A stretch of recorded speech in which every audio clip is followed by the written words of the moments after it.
Hi, my name is Erin, and you're watching Straight from the Headphone Jack. Today I have Chris and Andy with me from Turbowolf, an awesome hard rock band from Bristol, England. How you doing, guys?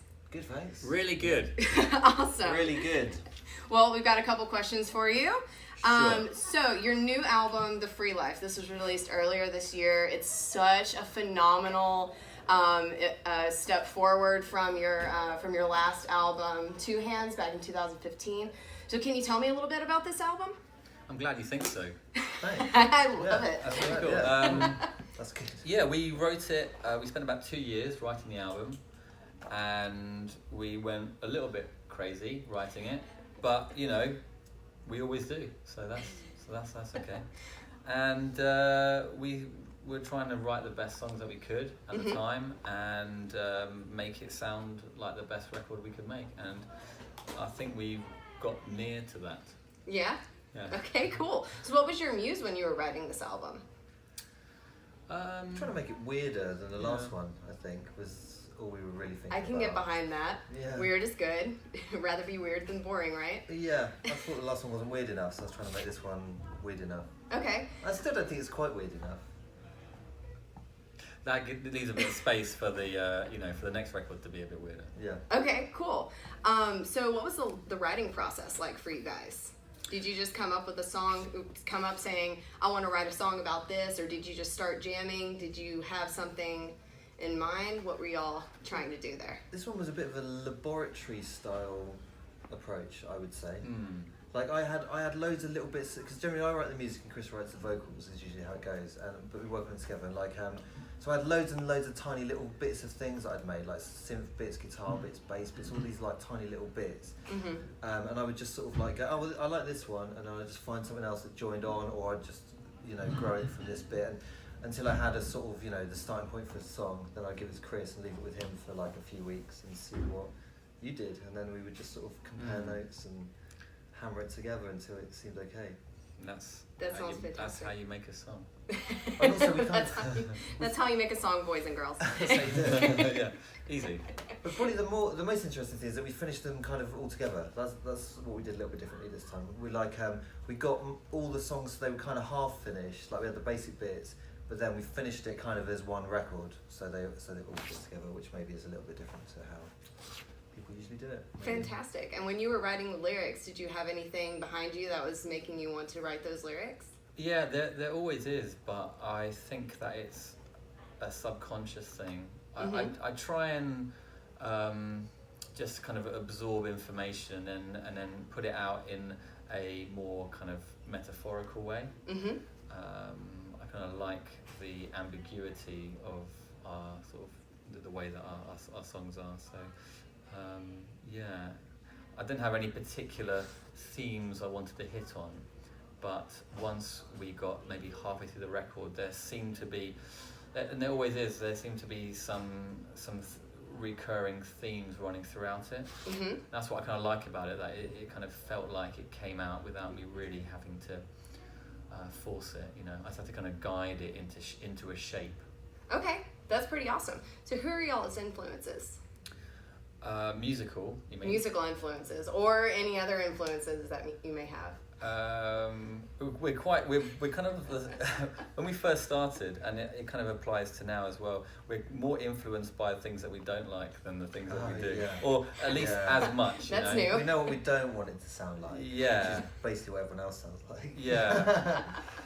Which is obviously part of makes it kind of quite hard for us. That's why it takes us time to make albums and write songs, is because we're trying to do things in a different way to maybe how other bands do it, and we're constantly being like, hey, that's maybe now that it's sounding a bit too much like that, we want it to sound like us and sound kind of unique and fresh. Sure. And that's kind of what the starting point that we come from, just to write anything really.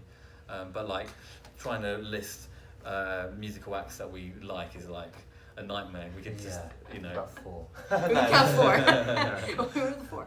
But that's why we had to kind of produce this one, and kind of all of them, like pretty much like ourselves, because we sort of know what it's going to sound like, but we can't go, it sounds like that, Oh, because so it doesn't exist. You know. produced this all yourself. Yeah, we pretty much recorded. I mean, we've produced all our records. But You this one recorded and produced this whole record by yourself? Not the Because that was drums. okay, not the Yeah, drums. we didn't do the drums. But that's amazing because it sounds so good. Like you guys did great. You have a great talent. Well, we had a lot of help from our friend Tom, who's like a massive record producer now. He does Royal Blood and stuff and the Pixies and things. And he's like our mate, and he fully helped us. So it was not that's like good. we just did it. But like, you just knew the but- sound that you wanted to Yeah, go yeah. with, and so you just told him this is where we're going and directed him that Well, way. no, he wasn't there for most of it. Oh, okay. Yeah, he was recorded just, the drums. Yeah, he was just Okay. there for us to be like, We just phoned him up and go, yeah, look, how Tom, we do this? we're, Fantastic. we're really trying to record this and we don't know what we're doing. And he'd say, have you tried plugging it in and switching on? And we say, No, Great. he does everything let's else. do that.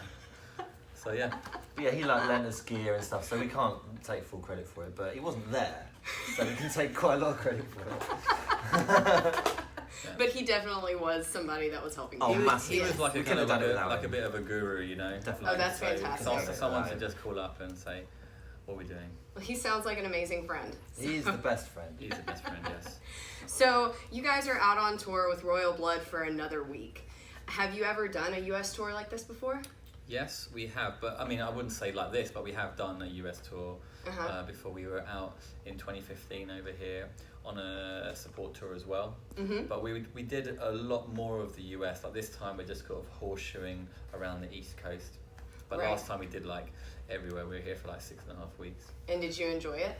Loved it. Oh, amazing, yeah. Fantastic, Incredible. going around seeing the country. It's love it totally so different, much. East Coast to West Coast. Yeah, incredible. We haven't done much west yet. No one ever sends us too far west, which is annoying. Maybe next But- time. Maybe next time we'll send you more west. Yeah. Hope so. Yeah, we love it. Hope so. And as you know, touring can be such a big sacrifice, but it's also an amazing experience. So how has tour affected your life and your music career? Ruined it. Ruined it. We can laugh about it now.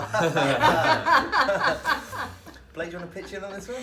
Pour yourself I'm too sad to even talk about it. He's pouring some Jack to talk about Are it you? first. You're not drinking You that. don't drink whiskey. No, I'm doing it for LD.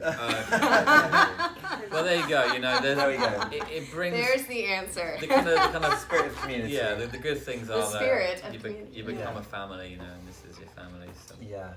strange family that it is. But touring America is rad because it's just so cool, isn't it? Like, we just Everything's love it. so Everything's amazing. so great over here. And it's so sunny and cool and fun, and everything's got eagles on it, and we love it. Brilliant. And everyone's friendly and great, yeah. It just Yeah. screams America. Yeah, we love it. Brilliant. So it's way better than Europe. especially the UK. Yeah. Rubbish. So what do you want your fans to take away from your music? I guess a sense of excitement, Mm-hmm. and yeah, a sense of enjoyment. And hopefully something maybe new within heavy guitar music. That's the sort of. Something inspirational. Something inspirational. I think Yeah. sometimes people that Something like our weird. band like the most are people that have heard a lot of other bands, and so they'll be like, oh, I've heard this before. So like, you know, Yeah. when they hear us, hopefully they'll be like, oh, well, this is actually a little bit different. So people in other bands often quite like our band because they kind of see what we're doing. you Oh know? yeah, absolutely. We're a band's band, like a man's Yeah. man, you know. We're a band's band. I love that. So what's next for Turbowolf? Well, we're going to be doing this for a few weeks, then we go back to the UK. We've got a bunch of festivals in the UK that we're doing this Oh, year. fantastic. And then we're going to do maybe a couple in Europe as well, in sort of like mainland Europe. And then we have a tour at the end of this year, but in Europe again.